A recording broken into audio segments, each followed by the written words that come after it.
weighing in your thoughts on this horrific event this morning. What can you say? If this is a jihadi attack, which it looks like it is, this is the most significant, deadliest attack on U.S. soil since September the 11th. In San Bernardino, we had Farouk and Malik, two jihadi killers who swore their allegiance to ISIS. They killed 14 people.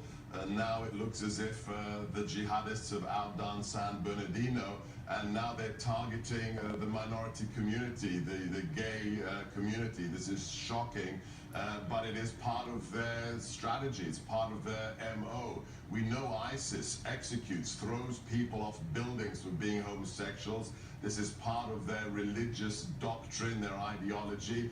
Now they're bringing it to America. Please note, Maria, 2 weeks ago, America, the federal police and the NYPD arrested the 101st ISIS suspect on U.S. soil in the Bronx. This isn't a hypothetical threat. It is a real one. It is already here. More than 100 people have been killed or arrested on U.S. soil linked to ISIS, and it looks like we've got another one. So what you're saying is there are members of ISIS already in America waiting for their cues in what people call sleeper cells.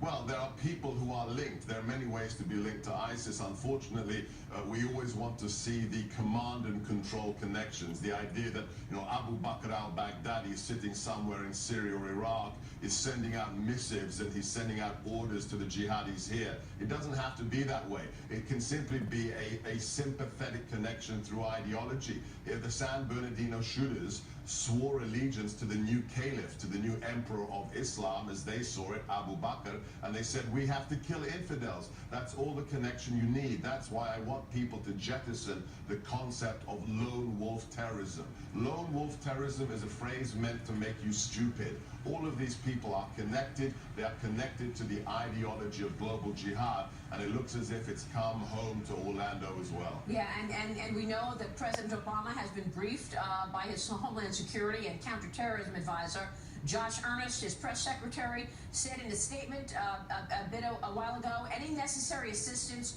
to pursue the investigation and support the community is what the president has directed all federal officials to provide. What do you think the U.S. should be doing at this point on a federal level, Dr. Gorka? On a federal level, Maria, getting rid of the political correctness. In the last 7 years, President Obama, Secretary Clinton, they have betrayed the American people by allowing politics and political correctness into the threat assessment. After San Bernardino, the Attorney General, the most senior law enforcement officer in the United States, said the most important thing is that we don't have an Islamophobic reaction to San Bernardino. People are dead on the floor of that Christmas party in California. People are in the hospital, and the first thing they think about is political correctness. We're not even allowed to use words like jihad. Hillary Clinton on the campaign trail has said, I will not use the phrase radical Islam. Well, then what is this? What is happening in Orlando? What is happening in Philly, in San Bernardino? It is people who say they are jihadis, who say they're doing it for Allah. It's time to get political correctness out of the threat assessment, Maria. Dr. Gorka, I want you to stand by. I want you to stay with us.